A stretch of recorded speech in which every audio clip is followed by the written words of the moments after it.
خبر یہ ہے جی 30 روپے کے تنازع پر 2 سگے بھائیوں کا قتل اور بے دردی سے قتل کیا گیا.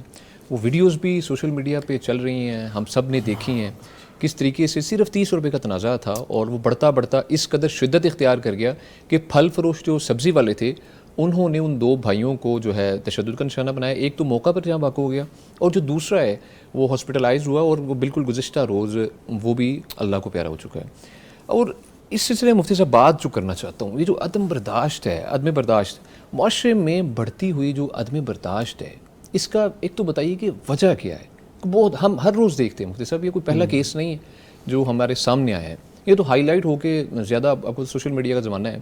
تو کیا وجوہات ہیں اور ان کا حل کیا ہے, ہمیں آپ رہنمائی فرمائیے گا مفتی صاحب. جہاں تک اس واقعے کا تعلق ہے تو یہ یقیناً بہت ہی معاشرے کی جو عکاسی ہو رہی ہے, اگرچہ یہ چند واقعات ہیں لیکن اس سے یہ تو پتہ چلتا ہے کہ برداشت نہیں رہی جو کہ ہونی چاہیے, اور یہ اصل قوت ہے, طاقت ہے.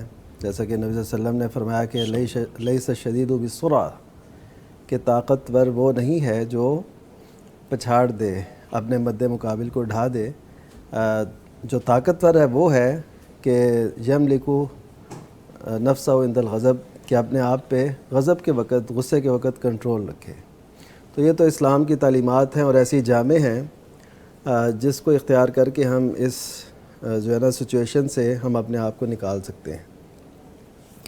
تو جہاں تک اس واقعے نے ہلایا ہے اور بہت تکلیف ہوئی دیکھ کے, دیکھیے اس میں کئی کردار ہیں. ایک تو یہ ہے کہ بندہ سوچتا ہے کہ یہ چھوٹا سا معاملہ ہے, کوئی زیادہ بڑا نہیں, اور ان کی بحث بھی کوئی ایسی نہیں تھی, وہ دینا نہیں چاہتے تھے یا وہ لینا نہیں چاہتا تھا, کوئی چینج وغیرہ کا مسئلہ تھا کہ ان کے پاس وہ نہیں تھا. تو اس سے دیکھیے بات, یہ لہجے اصل میں ہوتے ہیں. اچھا یہ بھی بات ذہن میں رکھیے کہ قصور جو ہے نا وہ عموماً دونوں طرف سے ہوتا ہے.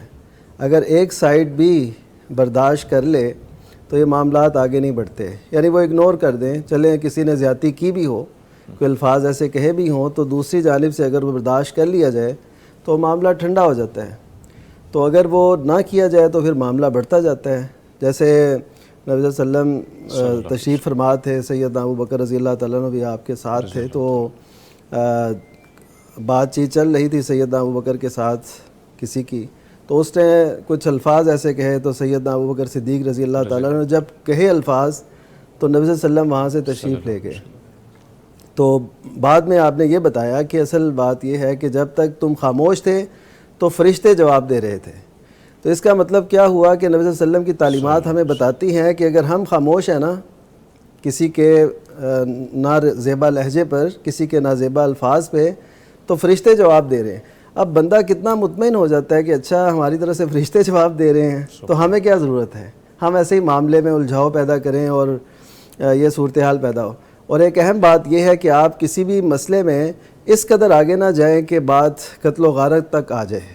اور یہ کیا بات ہے کہ نبی صلی اللہ علیہ وسلم نے فرمایا کہ قاتل اور مقتول دونوں جہنمی ہوں گے. آپ سے عرض کی گئی کہ قاتل کی تو سمجھ آتی ہے, مقتول کیوں؟ تو فرمایا کہ انہ اراد علی قتل صاحبہ, کہ اس نے بھی اپنے بھائی کو قتل کرنے کا ارادہ کیا تھا. تو اب اگر جھگڑا ایسا بڑھ چکا ہے کہ جس میں دونوں کا کوئی نہ کوئی کردار ہے, تو پھر تو ظاہر ہے یہ دونوں کا جرم ہوگا, ٹھیک ہے. اور اگر دیکھیے پھر یہ ہے نا کسی کا زور زیادہ چل جاتا ہے, وہ کوئی ایسے اقدام کر دیتے ہیں, اگرچہ ان کو یہ نہیں پتہ ہوگا کہ ہمارے ایسا کرنے سے ایسا بھی ہو سکتا ہے, لیکن اب جو وہاں پہ لوگ موجود تھے ان کا بھی ایک اپنا کردار تھا, انہوں نے وہ ادا نہیں کیا. نبی صلی اللہ علیہ وسلم نے فرمایا کہ انصر اخاک ظالما و مظلوما, کہ اگر تمہارا بھائی ظالم ہے یا مظلوم ہے اس کی مدد کرو. اب یہ لوگ دیکھ رہے ہیں, وہ ایک تو چلیں فوت ہوا, ایسے ہی تو دوسرے کو جو فوتگی ہے نا وہ اور زیادہ دل کو دہلا گئی. اور حقیقت ہے کہ بڑی عجیب صورتحال, بہت سے لوگ کھڑے ہیں, ان کے درمیان سے وہ ایک شخص آیا اور اس نے آ کے بیٹھ اس کے سر پہ مارا. جو 2 بھائی تھے وہ انٹینشنلی ایسی کس کنڈیشن میں تھا, آپ اگر دیکھیں وہ اس کے بھائی کا جو سر ہے اس کے گود میں پڑا اور وہ پیچھے سے آ کر اس نے ہٹ کیا ہے, تو لوگ سب دیکھ رہے ہیں. اور مفتی صاحب یہ ہمارے اندر بھی تو کچھ چینجز آنی چاہیے نا. وہی نا, یہ تو میں کہہ رہا ہوں کہ نبی صلی اللہ علیہ وسلم نے جو فرمایا کہ اپنے بھائی کی مدد کرو, ظالم ہے یا مظلوم. صحابہ نے عرض کی کہ مظلوم کی مدد کی تو سمجھ آتی ہے, ظالم کی مدد کیسے کریں؟ تو آپ نے فرمایا کہ اس کو ظلم سے روکو, اچھا روکیں اس ہاں بالکل ایسے یہ ظالم کی مدد ہے، کیونکہ یہ جو ظلم ہوا یہ یقیناً بہت بڑا ظلم ہے، اور اس کے اللہ تعالیٰ نتائج سے محفوظ رکھے، ان کو سمجھ دے، شعور دے، اور ان کا یہ تنازع ختم ہو جائے، نہیں تو یہ تو بات بڑھتی جاتی ہے اور لوگ اسے قبول نہیں کرتے۔ تو اس وجہ سے عدم برداشت جو معاشرے کے اندر پھیل رہا ہے اس کے نتائج آئے روز ہم کسی نہ کسی صورت میں دیکھ رہے ہیں۔ تو ہمیں قرآن و سنت کی ان تعلیمات کو اپنانا ہوگا تاکہ ہم پرسکون زندگی گزار سکیں۔ آپ تو یقین کریں کہ ایسا اگر واقعات اور ہوتے رہے سامنے تو پھر تو لوگ اپنے آپ کو بالکل غیر محفوظ سا سمجھیں، کسی سے ہی بات ہو اور بات کہاں سے کہاں تک پہنچ جائے۔